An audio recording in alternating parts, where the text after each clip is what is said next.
Türkiye genelinde ise çarşı pazara yeni tedbirler konulmalı, toplu etkinliklere ağır müeyyideler getirilmelidir.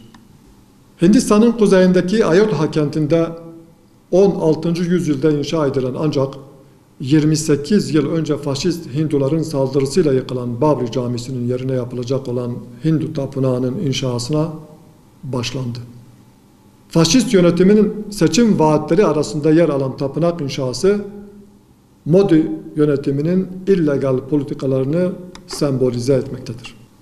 Ülkede ayrımcı politikalar, Güneydoğu Asya'dan gelen Müslümanlar dışındaki tüm mültecilere vatandaşlık hakkının tanınmasıyla başlamıştı. Bu süreç, radikal Hindu ve faşist yönetimin Müslümanlara yönelik gerçekleştirdikleri hak ihlalleriyle devam etmektedir.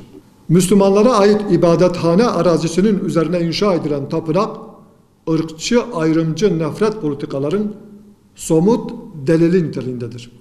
Ülke içerisindeki ayrımcı politikaların yanı sıra faşist Hindistan yönetimi, Cammu Keşmir bölgesinin otonom yapısını kaldırarak bölgede etnik ve dinsel soykırım amaçlamaktadır.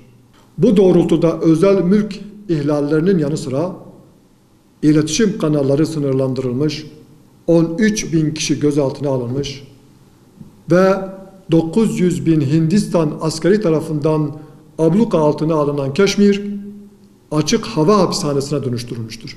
Dünyanın gözü önünde gerçekleşen etnik ve dini soykırıma karşı uluslararası kuruluşların sessizliği endişe vericidir.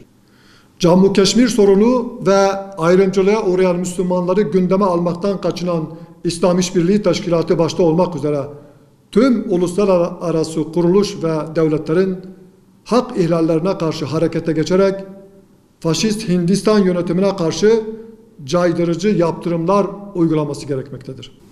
4 Ağustos Salı günü Lübnan'ın başkenti Beyrut limanında patlayıcı maddelerin bulunduğu depoda yangın çıkmış, ardından kenti harabeye çeviren güçlü bir patlama meydana gelmişti.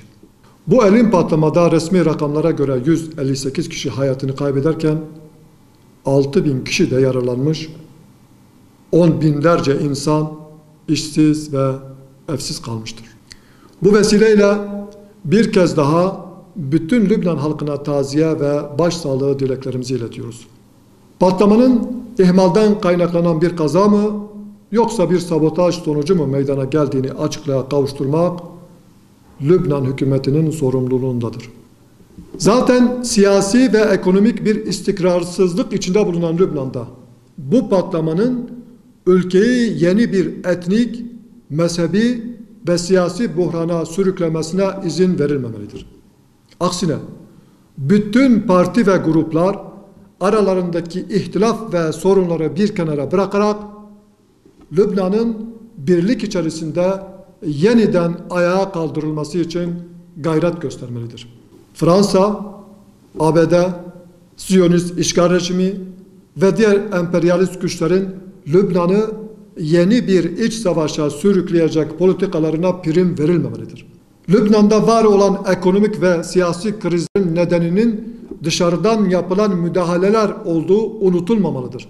Bölge ülkeleri, Birleşmiş Milletler ve İslam İşbirliği Teşkilatı gibi uluslararası kurumlar Lübnan'ın yaralarını sarabilmesi ve bu krizi atlatabilmesi için ekonomik, siyasi, lojistik destekte bulunmalıdırlar.